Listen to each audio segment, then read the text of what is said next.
আসসালামু আলাইকুম বন্ধুরা, আজকে আমি আপনাদেরকে ব্রয়লার মুরগির মাংস দিয়ে কোরমা রান্না করে দেখাবো। ব্রয়লার মুরগির মাংসটা এত মজা করে রান্না করা যায়, হয়তো এই রেসিপিটা না দেখলে আপনারা বুঝতেই পারবেন না। আর যারা ব্রয়লার মুরগির মাংস খেতে চান না, তারা কিন্তু অবশ্যই একবার এই রেসিপিটা ট্রাই করে দেখবেন এটা কিন্তু খেতে অনেক মজা লাগবে। আর রেসিপিটা তৈরি করাও কিন্তু অনেক সহজ, তাই একবার অন্তত চেষ্টা করে দেখতে পারেন।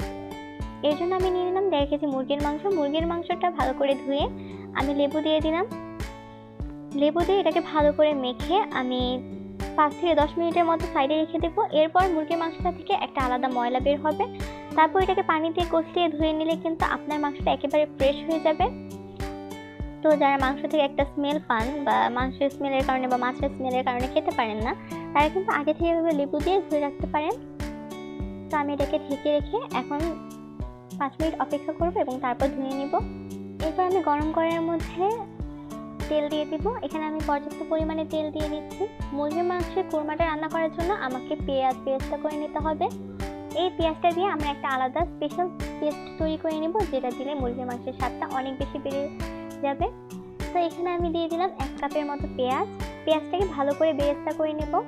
এর জন্য মিডিয়াম আঁচে পেঁয়াজটাকে ব্রাউন কালার করে ভেজে নিতে হবে। প্রায় 5-6 মিনিটের মতো ভেজে নেওয়ার পর যখন পেঁয়াজের কালারটা চেঞ্জ হয়ে যাবে, তখন আমি এটাকে নামিয়ে ফেলবো। দেখতেই পাচ্ছেন আমার পেঁয়াজটা কিন্তু একেবারে গোল্ডেন ব্রাউন হয়ে গিয়েছে। এটার কালারটা কিন্তু অনেক সুন্দর হয়েছে। পুড়িয়ে ফেলা যাবে না, এরকম হালকা বাদামি হলেই কিন্তু নামিয়ে ফেলতে হবে। এই পেস্টটা দিয়েই আমি একটা স্পেশাল পেস্ট তৈরি করব। তো এখন চলে যাই মুরগির মাংস রান্নার প্রসেসে। পরে এই বেরেস্তাটাকে কাজে লাগানো যাবে। কোরমাটা রান্না করার জন্য যে সকল গরম মশলা লাগবে সেগুলো দেখিয়ে দিলাম। এখানে নিয়ে নেব 1 চা চামচ পরিমাণ গোলমরিচ, নিয়ে নিলাম 5-6টা দারচিনি, 2টা তেজপাতাকে আমি টুকরো করে নিয়েছি, নিয়ে নিলাম 5টা এলাচ আর 3-4টা লবঙ্গ। এখন গরম তেলের মধ্যে এই মশলাগুলোকে ছেড়ে হালকা করে ভেজে নিব। চুলার জালটা কিন্তু হাই হিটে থাকবে না, মিডিয়ামে থাকবে। আর মিডিয়াম আঁচে রান্না করলে কিন্তু তরকারিটা পুড়ে যাবে না। গরম তেলের মধ্যে গরম মশলাগুলো দিয়ে দিলাম। যেহেতু আমি এই তেলের মধ্যে বেরেস্তা করেছিলাম, তাই আমার তেলের পরিমাণটা একটু কম হয়ে গিয়েছে। আমি এর মধ্যে নতুন করে তেল এড করে দিলাম। এখানে আমি প্রায় 3 টেবিল চামচ পরিমাণ তেল নিয়েছি। এখন গরম মশলাগুলোকে ভালো করে ভেজে নিব। এই পর্যায়ে দিয়ে দিব 1 কাপ পরিমাণ পেঁয়াজটাকে কিন্তু বেশি ভাজতে হবে না।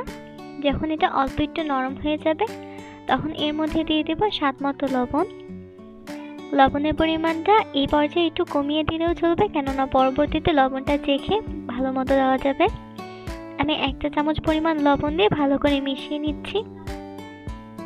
লবণ দেওয়ার ফলে পেঁয়াজটা কিন্তু তাড়াতাড়ি নরম হয়ে যাবে। পেঁয়াজটা একটু নরম হয়ে গেলে এর মধ্যে দিয়ে দেব আমি 2 টেবিল চামচ পরিমাণ আদা রসুন বাটা, দিয়ে দিলাম 1 চা চামচ পরিমাণ ধনিয়া গুঁড়ো, আর দিয়ে দেব 1/2 চা চামচ পরিমাণ জিরা গুঁড়ো। আমি এখানে ভাজা জিরা গুঁড়ো ব্যবহার করেছি, তবে আপনারা চাইলে এটা স্কিপও করতে পারেন। এখন ভালো করে সবগুলো মশলা কষিয়ে নিব। আদা রসুনের সাথে পেঁয়াজটা একটু ভালো করে কষিয়ে নিতে হবে, নয়তো কিন্তু আদা রসুনের স্মেলটা থেকেই যায়।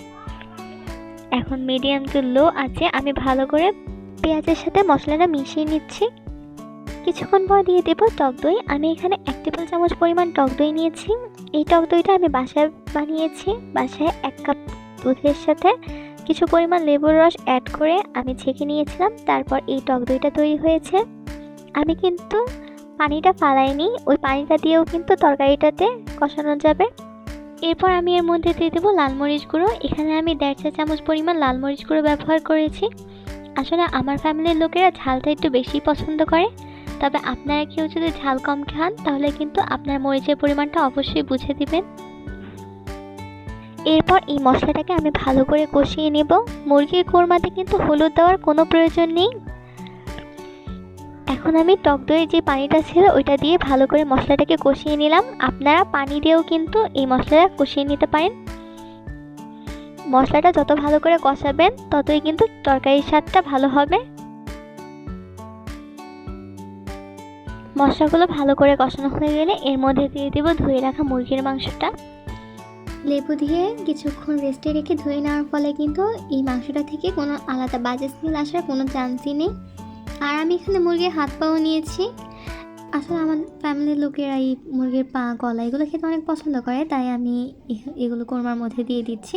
তবে আপনারা চাইলে শুধু মাংস দিয়েও কিন্তু রান্না করতে পারেন। এখন আমি এটাকে ঢেকে ভালো করে কষিয়ে নেব, আর এই সময়টা কিন্তু চুলার জাল একেবারে লো আঁচে থাকবে। এখন আমি যে স্পেশাল পেস্টের কথা বলছিলাম সেটা তৈরি করে নেব। এর জন্য ভেজে রাখা বেরেস্তাগুলো দিয়ে দিব, আর দিয়ে দিব পেস্তা বাদাম আর জায়ত্রী। এখন আমি সবগুলোকে ভালো করে ব্লেন্ডারে ব্লেন্ড করে নেব। অল্প একটু পানি মিক্স করে কিন্তু ব্লেন্ড করে নিতে হবে, তবে আপনারা চাইলে পাটাও বেটে নিতে পারেন। ব্লেন্ড করা হয়ে গিয়েছে। এখন দেখতেই পাচ্ছেন আমার এই পেস্টটা, এটা দেওয়ার ফলে কিন্তু মুরগির মাংস থেকে অনেক সুন্দর একটা স্মেল আসবে, তাই ট্রাই করবেন অবশ্যই এটা দেওয়ার। এখন আমি পেস্টটাকে একটু সাইড করে রেখে দিচ্ছি। চলে গেলাম মুরগির মাংস রান্নার প্রসেসে। দেখতেই পাচ্ছেন আমার মাংসটা কিন্তু অনেক ভালো করে কষাচ্ছে। আমি এটাকে অনেক ভালো করে কষিয়ে নিব অনেকক্ষণ, প্রায় 10 মিনিট কি 11-12 মিনিট এরকম টাইম নিয়ে আমি এটাকে কষিয়ে নিব। আপনারা এই মাংসটাকে যত বেশি সময় ধরে রান্না করবেন এটা কিন্তু ততটাই সুস্বাদু হবে। আমি একটু পরপর নেড়ে দিচ্ছি আর মাংসটাকে কষিয়ে নিচ্ছি।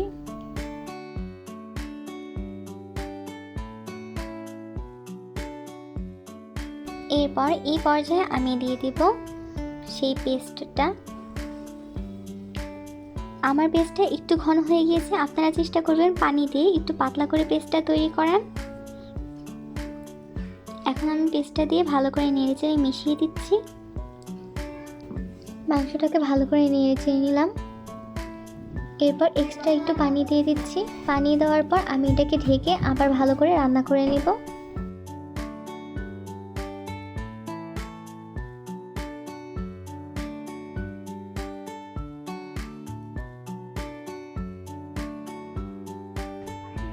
মাংসটা ভালো করে রান্না করা হয়ে গেলে, অর্থাৎ এটা ভালো করে সিদ্ধ হয়ে গেলে, আমি এর মধ্যে দিয়ে দেবো 1 কাপ বা তার চেয়ে একটু বেশি পরিমাণে লিকুইড দুধ। আপনারা চাইলে এই পর্যায়ে লিকুইড দুধটা হাতের কাছে না থাকলে পানিও দিতে পারেন, তবে পানি দিলে এটার টেস্টটা তেমন ভালো আসবে না, তাই চেষ্টা করবেন লিকুইড দুধ দিতে। আমি অল্প একটু পানি মিশিয়ে নিলাম। দেখতেই পাচ্ছেন আমার মাংসটা কিন্তু খুব ভালো করে সেদ্ধ হয়ে গিয়েছে। এখন হাই হিটে আমি এটাকে রান্না করে নেব। একটু নেড়ে চেড়ে ভালো করে মাংসটাকে সেট করে দিলাম। মাংসের মধ্যে একটা বলক চলে আসলে এর মধ্যে দিয়ে দেবো 1 চা চামচ পরিমাণ চিনি। এখানে চিনিটা দিয়েছি যাতে ঝালের ব্যালেন্স আসে একটা। চিনি দিলে কিন্তু যে কোনো তরকারির মধ্যেই একটা ঝালের এবং মিষ্টির একটা ব্যালেন্স আসে, ফলে খেতে এটা অনেক ভালো লাগে। তারপর আমি এর মধ্যে 4-5টা আস্ত কাঁচামরিচ দিয়ে দেবো, এটা দিচ্ছি ফ্লেভারের জন্য। এখন যে কাঁচামরিচটা দিলাম এটার জন্য কিন্তু তরকারিটা ঝাল হবে না, তবে ঝালের একটা ফ্লেভার আসবে, ফলে এটা খেতে অনেক ভালো লাগবে। এখন 5 মিনিটের মতো আমি রান্না করার পর এর মধ্যে দিয়ে দিব ঘি। এটাই লাস্ট ইনগ্রেডিয়েন্টস দেওয়ার মতো।